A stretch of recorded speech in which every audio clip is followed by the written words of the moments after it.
given that the U.S. is still expressing concern about what is a tiny amount of fentanyl going over the border, do you think there's any way to convince them of this and make your case, or are the tariffs really not about fentanyl or the border at all?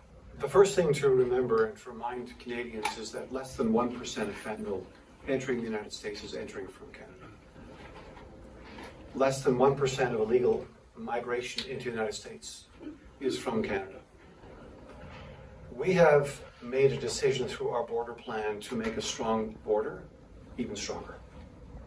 It's in our own self-interest to strengthen that border. It's in our interest to appoint a fentanyl czar, which we've done, to deal with the scourge of fentanyl in our own backyard, right here in this city. The chief and the team here, councillors, the city can explain to you in greater detail how we're struggling with this. This is a national issue. It's also a national issue in the United States. So as we move to strengthen the border, as we move to cooperate on the fentanyl crisis, it's clear we can't do it unless we do it together.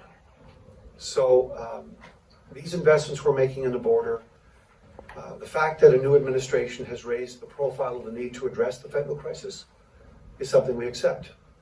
And it has helped accelerate a number of investments. Stronger border, safer communities. But the U.S. doesn't seem to be satisfied with the efforts that Canada is making, so how do you continue making that case to the Trump administration? There are many ways in which we are working with our counterparts in the United States. Our CBSA is working with the Customs and Border Patrol as a partner. The RCMP is working with the Drug Enforcement Administration of the FBI.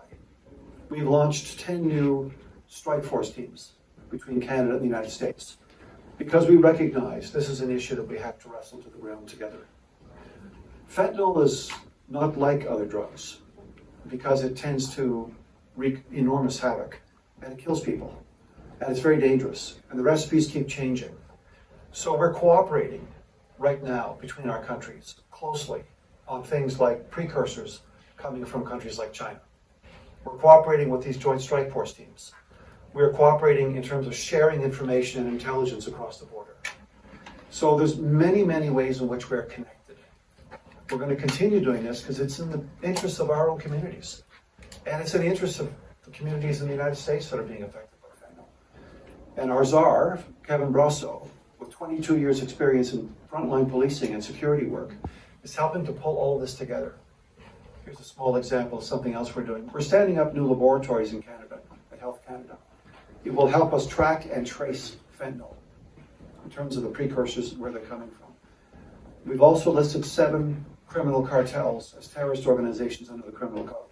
This will give our policing, frontline enforcement folks more authority, not just to track and trace money flows, but also if somebody decides to partner with a cartel, our police forces now, our law enforcement folks, will be able to go after their assets. So this decision was made very deliberately.